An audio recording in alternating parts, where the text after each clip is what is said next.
अरे जो पहले बोल रहे थे उनको भी मना कर दिए होते।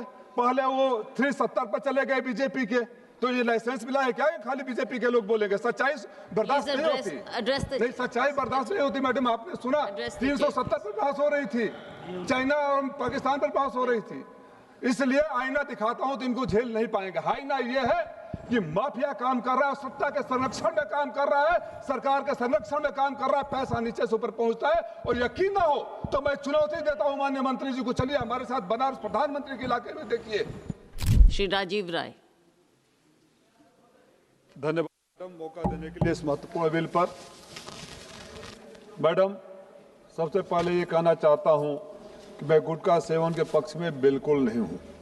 महात्मा गांधी ने कहा था कि नशे की कोई भी चीज मन शरीर दोनों को नुकसान पहुंचाती है, इंसान को सोचने समझने की शक्ति को कम करती है और उसके अंतरात्मा को भी कमजोर कर देती है। इस बात से मैं पूरी तरह सहमत हूं और शायद यही वजह है कि मैंने अभी अपनी व्यक्तिगत जिंदगी में आज तक शराब, सिगरेट, पान, गुटखा का सेवन नहीं किया। इसे थोड़ी जोर से बोल सकता हूं कि आगे वाली लाइन क्या है।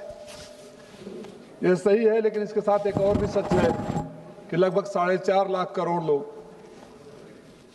इसी उद्योग से कहीं न कहीं, कोई छोटे व्यापारी है, कोई ट्रांसपोर्टेशन वाला है, कोई पैकेजिंग है, कोई किसान है, जुड़े हुए हैं। तो जब हम इस तरह का कोई कानून बनाते हैं तो ये भी देखने की जरूरत है कि इसका असर उन करोड़ों परिवारों पर न पड़े। मैडम, सेस किसी समस्या का समाधान नहीं है और सेस को स्वास्थ्य से जोड़ना, सेस को आंतरिक सुरक्षा से जोड़ना, तो हमारी आंतरिक सुरक्षा गुटखे के सेस से अगर डिपेंड हो जाएगी तो भगवान ही मालिक है। हमारे इनकम टैक्स से 4% हेल्थ और एजुकेशन का तो लगता है, तो फिर ये सेस क्यों? और सेस में ये भी स्पष्ट नहीं है कि कितना हेल्थ में जाएगा, कितना आंतरिक सुरक्षा में जाएगा। कैग की रिपोर्ट बोलती है, समाजवादी पार्टी है, विपक्ष की नहीं, कि 3,70,000 करोड़ रुपए सेस के अभी तक ट्रांसफर नहीं हुए। पिछले 6 सालों में 48,000 करोड़ रुपए कैग के अनुसार माध्यमिक और उच्च शिक्षा के मद में ट्रांसफर नहीं हुए हैं। 37,000 करोड़ रुपया स्वास्थ्य के लिए जो ट्रांसफर करना था वो ट्रांसफर नहीं हुए हैं। आप जो अभी तक पैसा इकट्ठा किया है उसको ट्रांसफर नहीं करते हैं। और ये सेस पर गुटखा पर तो बहुत सारे राज्यों में बैन लग चुका है, वर्ल्ड के कई देशों में बैन लग चुका है। हमारे यूपी बिहार में चलता है, गरीब परिवार भी जुड़े हुए हैं। और अगर आप बड़ी ईमानदारी से स्वास्थ्य को मजबूत करना चाहते हैं तो मैडम, मैं आपसे निवेदन करूंगा, बोलने से पहले हमारे पूर्वांचल के ही माननीय सांसद जी चेयर पर थे, पूर्वांचल की मंत्री जी भी बैठी हुई थी, तो मुझे लगा कि जो बोलने जाऊंगा उन बातों से वो भी सहमत होंगी, लेकिन शायद वो अपने अंतरात्मा को बोझ तले दबा नहीं सकते, सच सुन नहीं सकते, आईना देख नहीं सकते, इसलिए उठ कर चले गए। किसी ने कहा है कि जाने क्यों जो बड़े अहम होते हैं वो बड़े बेरहम होते हैं। वो बड़ी बेरहमी से उठ के चले गए। खुश रहते तो हाँ में हाँ बोलना पड़ता। स्वास्थ्य का हाल ये है कि पूर्वांचल के खासतौर से जिस हम इलाके से आते हैं, अब स्वास्थ्य सुरक्षा की बात करते हैं, आयुष्मान कार्ड मैं कई बार बोल चुका, जिन परिवारों में 6 लोग से कम है उनका आयुष्मान कार्ड नहीं बनता है। 5 लाख रुपया तक उसका लिमिट है। जिस परिवार को में गंभीर बीमारियां हो जाए, उदाहरण के लिए कैंसर, मैंने स्वास्थ्य पिछले बजट में भी बोला था कि कैंसर के मरीज खास तौर से, और हमारे यहाँ जो आर्सेनिक वाटर है उसके वजह से जो मरीज बन रहे हैं, कैंसर जो बढ़ रही है, पूर्वांचल में जाइए, हमारे यहाँ का छोड़ दीजिए, माननीय प्रधानमंत्री जी के बनारस में जाइए, BHU के सामने और टाटा के सामने सड़कों पर कैंसर के मरीज पड़े होंगे। मैंने अपने बाप को खोया है मैडम, उनको गले का कैंसर हो गया था, उनको लेकर बनारस के अस्पतालों में गया, बेंगलोर तक के अस्पतालों में गया, 1-1 लाख रुपए का इंजेक्शन विदेश से मंगा के लगाना पड़ता था। तो जिन परिवारों में कैंसर जैसी बीमारी हो जाती है उनकी सुरक्षा का, तो जो स्वास्थ्य सुरक्षा का पैसा ही आप नहीं दे रहे हैं, इसका जो पहले का बकाया है, तो उनके बारे में चिंता कौन करेगा? अगर स्वास्थ्य के प्रति मैडम आप निश्चित रूप से चिंतित है तो जो हमारे जैसे प्रदेश, उत्तर प्रदेश में स्वास्थ्य माफिया काम कर रहा है, जहाँ कब सिर्फ पिलाकर बच्चों को मार दिया जा रहा है, 1 साल तक वो महिला भटकती रही, FIR दर्ज नहीं हुआ, ऐसे विषयों पर कौन सोचेगा? खाली टैक्स लेने के लिए अगर आप स्वास्थ्य की बात करते हैं, आप अस्पतालों में चले जाइए। मैंने अपने लोकसभा में दिशा के बैठक में उठाया, हमारा यहाँ 1 महीना में 4-5 महिलाओं की मौत हो गई।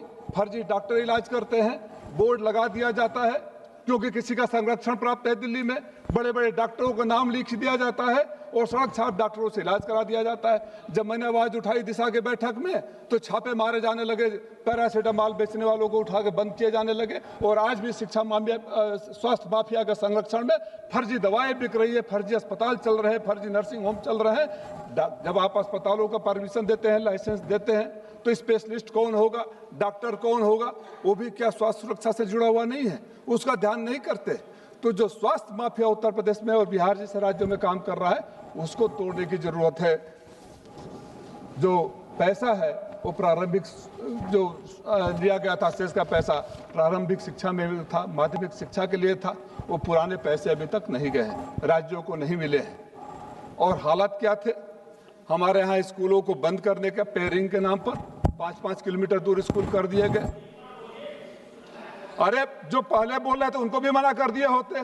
पहले वो 370 पर चले गए बीजेपी के, तो ये लाइसेंस मिला है क्या? खाली बीजेपी के लोग बोलेंगे। सच्चाई बर्दाश्त नहीं होती, नहीं सच्चाई बर्दाश्त नहीं होती। मैडम आपने सुना 370 पर बहस हो रही थी, चाइना और पाकिस्तान पर बहस हो रही थी। इसलिए आईना दिखाता हूं तो इनको झेल नहीं पाएंगे। आईना ये है कि माफिया काम कर रहा है, सत्ता के संरक्षण में काम कर रहा है, सरकार के संरक्षण में काम कर रहा है, पैसा नीचे से ऊपर पहुंचता है। और यकीन ना हो तो मैं चुनौती देता हूं माननीय मंत्री जी को, चलिए हमारे साथ बनारस प्रधानमंत्री के इलाके में देखिए, आप आंतरिक सुरक्षा को उससे जोड़ रहे हैं, आंतरिक सुरक्षा को जोड़ रहे हैं। यह भी एक बीमारी है, सेस के पैसे से ठीक नहीं होगा।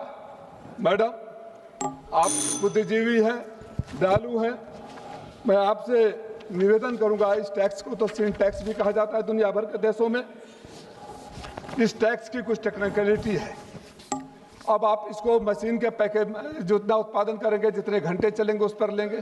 कल्पना करिए अगर खराब प्रोडक्ट हो जाए, स्पॉइल प्रोडक्ट हो जाए, चूंकि ये मशीन से चलेगा तो उसको सेस देना पड़ेगा। काउंटिंग मशीन में हो गई तो स्पॉइल और खराब प्रोडक्ट को भी मार्केट में बेचने की कोशिश करेगा। ये कितना खतरनाक सिनेरियो होगा, इसके बारे में किसी ने सोचा है? जो पैसा बोलने दीजिए मैडम, हम है घंटों अभी शिवसेना के साथी बोले, हम इनके पार्टनर नहीं तो अधिकार हमको भी मिलता है, हमारी ज्यादा है। मैं सेस के पैसे के आंतरिक सुरक्षा से जोड़ने का खिलाफ। हमारी सुरक्षा गुटखा और शराब के पैसे पर खाली डिपेंड नहीं होनी चाहिए। देश की सुरक्षा के लिए, आंतरिक सुरक्षा के लिए जितना आपको टैक्स लगाना है लगाइए। नेताजी कहा करते थे, माननीय मुलायम सिंह यादव जी कहा करते थे, राष्ट्रीय सुरक्षा सर्वोपरि, आप टैक्स लगाइए। लेकिन टैक्स का पैसा लेकर आप अपने यहाँ रख ले, राज्यों को न मिले। उत्तर प्रदेश जैसे राज्यों में सबसे ज्यादा गुटखा आता है, बिहार जैसा आता है, पूरा पैसा वहां जाए। आप ऑडिट करवाइए कि अगर आपने स्वास्थ्य सुरक्षा के नाम पर लिया है, आंतरिक सुरक्षा के नाम पर लिया है, तो अस्पतालों की सुविधा बदली है कि नहीं बदली। मेरे यहाँ जमीन है, मैं पहली बार से मांग कर रहा हूँ, एक कैंसर का अस्पताल खोल दीजिए, टैक्स लगवा दीजिए। हमारे यहाँ कैंसर का अस्पताल खोल दीजिए, वो निशिकांत दुबे जी कहाँ से भी लोग आ जाएंगे। एम्स की बातें हो रही थी ना, अभी बता रहे थे एम्स। मैं चुनौती देता हूँ, 1,10,000 MBBS सीटें बढ़ा दी गई। MBBS को कौन पढ़ाता है? MD पढ़ाता है, MS पढ़ाता है। आपने फैकल्टी नहीं बढ़ा दिए। प्रधानमंत्री जी से फीता कटवा देते हैं, प्रधानमंत्री जी से उद्घाटन करवा देते हैं, जाइए तो कमरे में दरवाजे तक नहीं। डॉक्टर की बात तो दूर है। मैंने और तो और मैडम, हालत उस हद तक चला गया है कि जो सदन में सवाल उठते हैं, जो मैं आपको सबूतों के साथ दूंगा, जो जीरो आवर में सवाल उठते हैं, उसके फर्जी जवाब दिए जाते हैं। उसके तथ्य है, मैं उसको अलग से प्रिविलेज मोशन में लाऊंगा कि जो वहाँ डॉक्टर नहीं वहाँ के भी डॉक्टर लिख देते हैं। अतः मैं आपसे अनुरोध करता हूँ, कंक्लूड कर रहा हूँ कि उत्तर प्रदेश जैसे राज्य में जहां कफ सिरप को सत्ता से संरक्षण मिलता है, उसको तोड़िए। जहां चिकित्सा माफिया है, उसको तोड़िए। जो फर्जी डॉक्टर्स के नाम पर पैसे लेकर अस्पताल चलवाया जाता है, उसको तोड़िए, तब स्वास्थ्य सुरक्षा होगी। गुटखे के पैसे से स्वास्थ्य सुरक्षा आप नहीं कर पाएंगे। जब देश का स्वास्थ्य ठीक नहीं रहेगा तो आंतरिक सुरक्षा ऐसे ही खत्म हो जाएगी। धन्यवाद आपने बोलने का मौका दिया।